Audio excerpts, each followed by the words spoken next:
let's talk about the e-bike. So this perspective about the pros and cons of e-bikes is my experience with my first e-bike, riding it in the UK. So a big reason why I wanted it was after traveling in Asia and sort of having unlimited freedom with use of the road.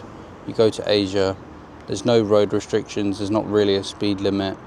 If you're willing to drive through the jungle, that's absolutely fine as well.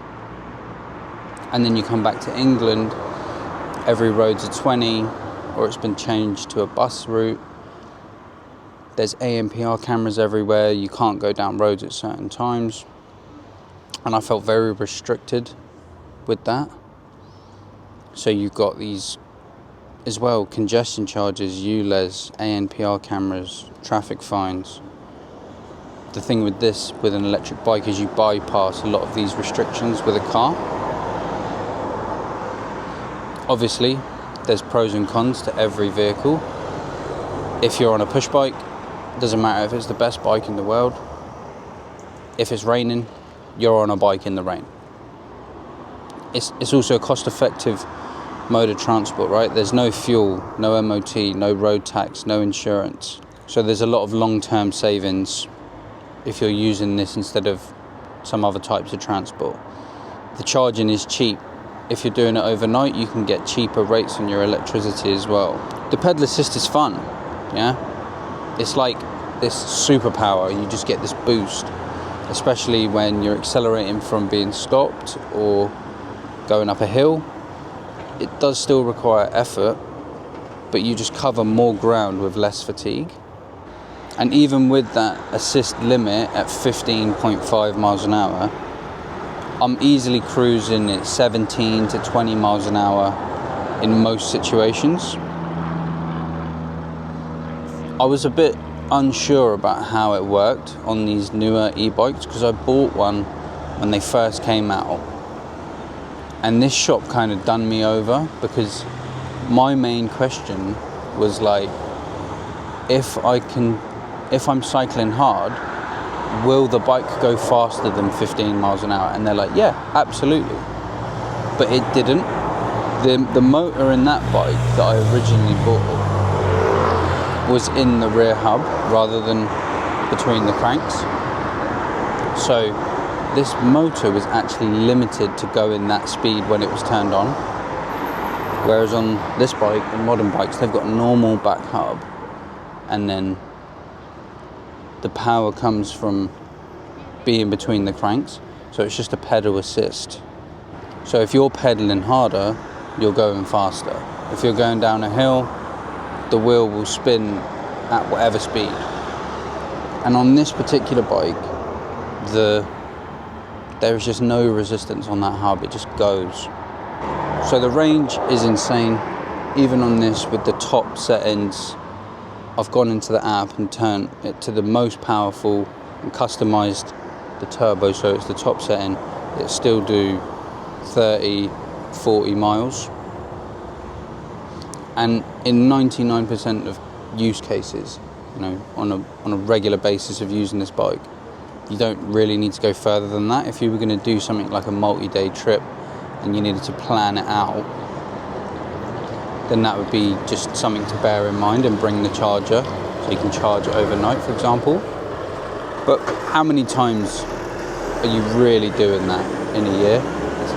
It's probably not that many. Most people that are going to use an electric bike is going to be stored at home. They're going to go out on it now and then. I think the range is good. Most situations that I've been in, even where I've cycled 15 miles somewhere, I've still got more than half the charge to get back. So it's pretty good. I think that the electric bikes make cycling more accessible for people. This is obviously one of the reasons people like them. It's a game changer for older people, people who've got an injury or less fitness level, anyone who's put off by going up hills, and generally it lets people ride more often.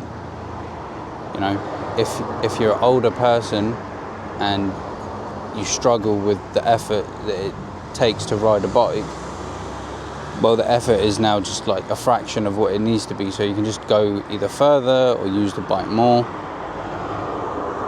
So I think from that perspective it's good as well. I've not got a problem with that. Mine is more, it's fun and I can go further.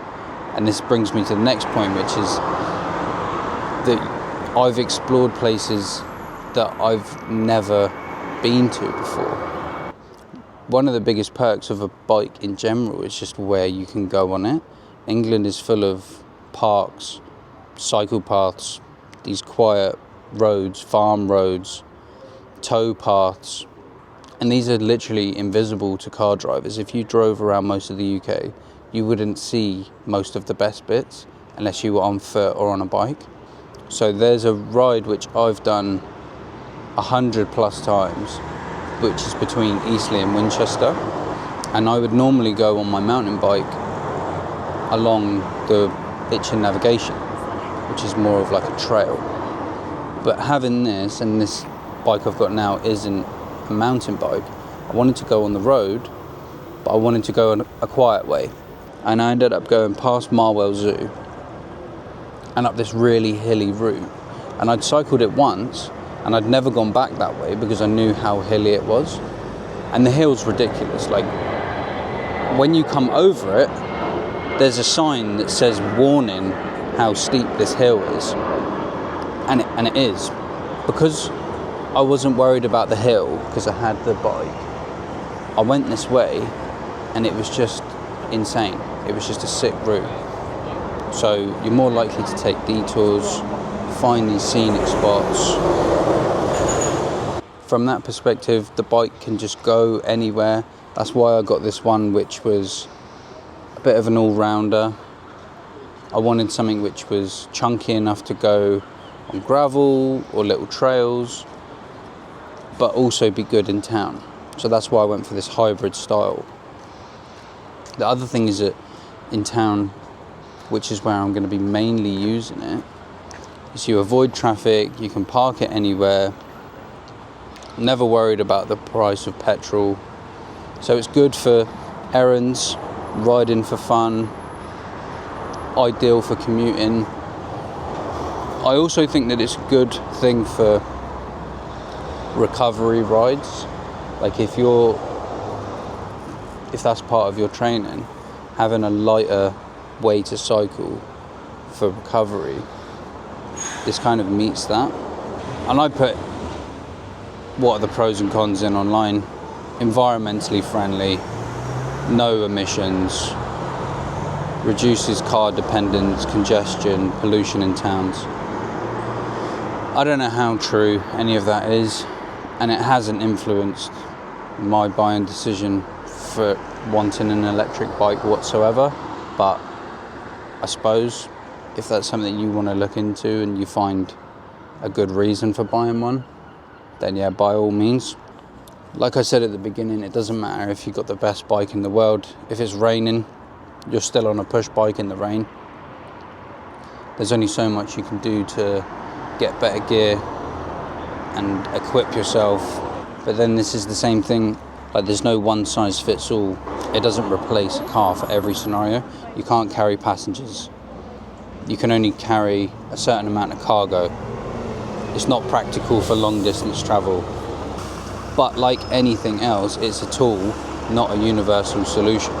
So this suits my situation quite well because we've got a car, my girlfriend needs the car to get to work, and then if I need to go somewhere, like I've just come for a coffee, it takes me 5-10 minutes to cycle here, and it's a pretty similar drive. But I don't need to pay for parking, I'm not using any petrol, I'm not sitting in any traffic. So for these quick little journeys, it's good. So on to the cons.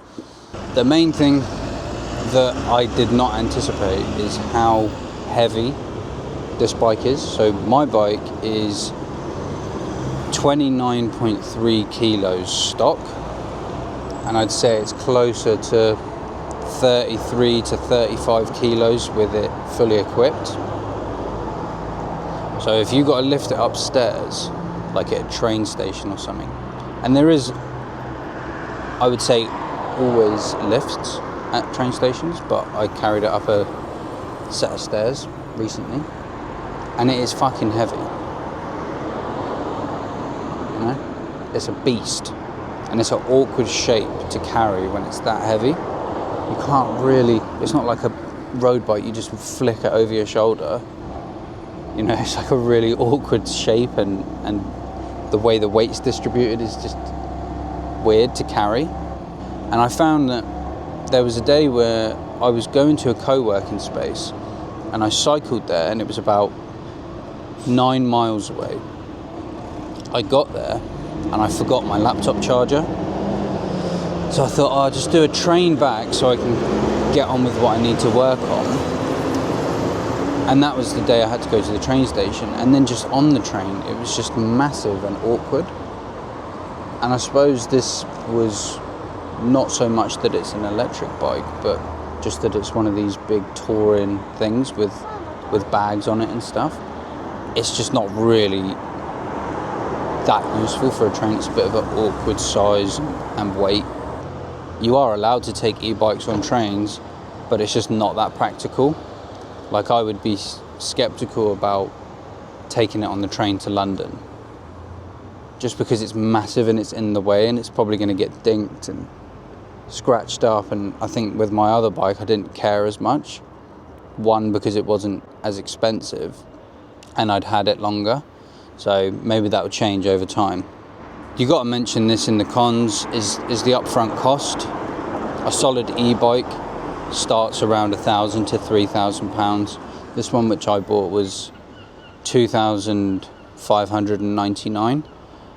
So I bought it from a shop called the Electric Bike Shop. I did quite a bit of research about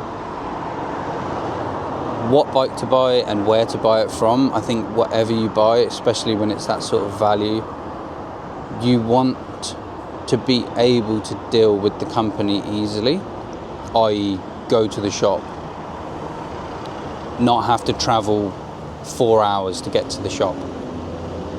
For example, I saw another shop which sold this bike, but they had a lot of problems where they had issues with the bikes that had been delivered. They hadn't been assembled properly. And then I looked at where the shop was, and it was just hours and hours away. And I just thought, nah, because then if there is an issue, I'd have to send it back. Then I'd have to fuck around trying to get to the shop. And I just thought, nah. So I found one which was easy for me to get to. They got loads of shops, 5 or 6 different shops around England. And it meant that I could go in there and try the bike. And then they were also very helpful as well. Plus I didn't have to wait to try and get the bike delivered, because that would have taken a few weeks. So just being able to go somewhere, try it, makes it easier to deal with. And generally, just in England, if you're buying stuff, like having the company be good to deal with is just useful in cases where there's an issue or there's a warranty issue. You know, being able to go there and talk to someone is useful. So I think that some places are more expensive, but they're going to be easier to deal with if there's an issue, which was the exact situation here. Is I could have got it £200 cheaper, but it didn't really make sense for me to do that, because the place where I bought it seemed like the better deal, even though it was a little bit more expensive. So the next con is that the battery range limits your adventure. Now, I've done some pretty long mountain bike rides, but they've never been more than 50 miles in a day, and that's a pretty big day of riding, yeah? Unless you're riding some sort of road bike and you're doing like 80 miles in a day or something, I feel like the range on this is not limiting where I can go and how far I can go in a day. After cycling now like that and doing these long rides for 10 plus years, I have still to this day never done like a multi-day trip. if I don't need to go further than 50 miles in a day, and I've never done a multi-day trip, the range on this doesn't really affect me. It's actually a good amount for a full day of cycling. So you can have a proper day out and come home. And if you were going to do a multi-day trip, which I've not done yet, but I do want to do, you would just get somewhere where you can just charge the bike as well. I think some of these other cons are definitely things to think about. The theft risk. I mean, I said earlier, yeah, you can take it and go for errands. But right now, I've not locked it anywhere that isn't like within a distance where I can see it. I haven't just left it unattended. Most of the places I've used it, it's literally like right next to me, like it is right now. So there's a big risk that it could get nicked. So you need a serious lock. And I think for a bike that's like 2-3 grand, you need a lock that's probably going to cost you £200+. So you've got to factor that in if you're thinking about buying one. The next thing is complex maintenance. Motors, batteries, displays, wiring, and a whole load of other things that can go wrong. So not all local bike shops are going to be able to repair all of the systems on the bike. Obviously there's going to be a lot of bike shops around, but I found it very difficult to try and fit this in the car. I think that there are things that you'd have to take off, like the mud guards, to get it in a smaller car. So that's just my particular bike, where it's pretty big. I had to ride it when it needed a service. So that's just something to bear in mind as well.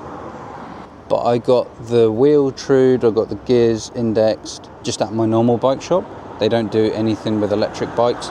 And then I went to a place called 99 Bikes, which is in Totton, near Southampton, that is like a approved retailer of Bosch stuff.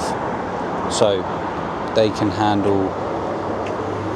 The guy actually said to me that they don't do any repairs to the components themselves. They just send them off, which I didn't really realise that would be the way it is, but he told me that it's about every 1,000 miles you need to do a service on the motor, which costs about £140. So you've got to factor in these costs and these maintenance schedules. The last thing that I'll touch on is the legal aspect. When I first rode it, my first reaction was, when the government knows how good these are going to be illegal as well. So I'm talking the ones which are currently legal are that good that when they know, they will make this illegal as well. You know, like we can't have anything nice because there's no tax, no MOT, no insurance, no fuel. They're cheap to run, cheap to maintain. Loads of good benefits to using them. And actually the limit on there is good. I've been riding bikes since I was like 6 or 7 years old, and it's always been a big thing that I've done. And I've never felt the need to wear a helmet except on a BMX. But on this, because it's so fast, I'm like, I need to wear a helmet on this. And I'm sat so high up and just doing 20 miles an hour all the time. I felt like, yeah, I need a helmet bad. So I've ordered a helmet, and that's the first time in my life that I've done it, and I feel like it is a good thing to do. I think find one that you don't like the look, that you don't mind the look of, that you're actually going to wear. So this limit that it has on it, where it stops the pedal assist after 15.5 miles an hour, doesn't really affect your life that much. It's still powerful enough. And in a lot of situations, when I've got it on this turbo mode, it's too powerful because it gives you too much acceleration. So actually, it's more than enough power. And in my mind, the best thing about it is that it just circumnavigates a lot of these restrictions that are on the road. And it has so many benefits. And like I've said a few times, it's not one size fits all. I'm not riding this thing in the rain, you know? So on a lot of days out of the year, it's not going to get used. but that's what you have a car for. But on the days where I need it, it delivers its purpose like perfectly. So that's my take on the electric bike. I've had this about a month, and there's a lot of things to think about. I think if it makes sense for you, it will deliver, and if it doesn't make sense for you, it's probably a nightmare to live with.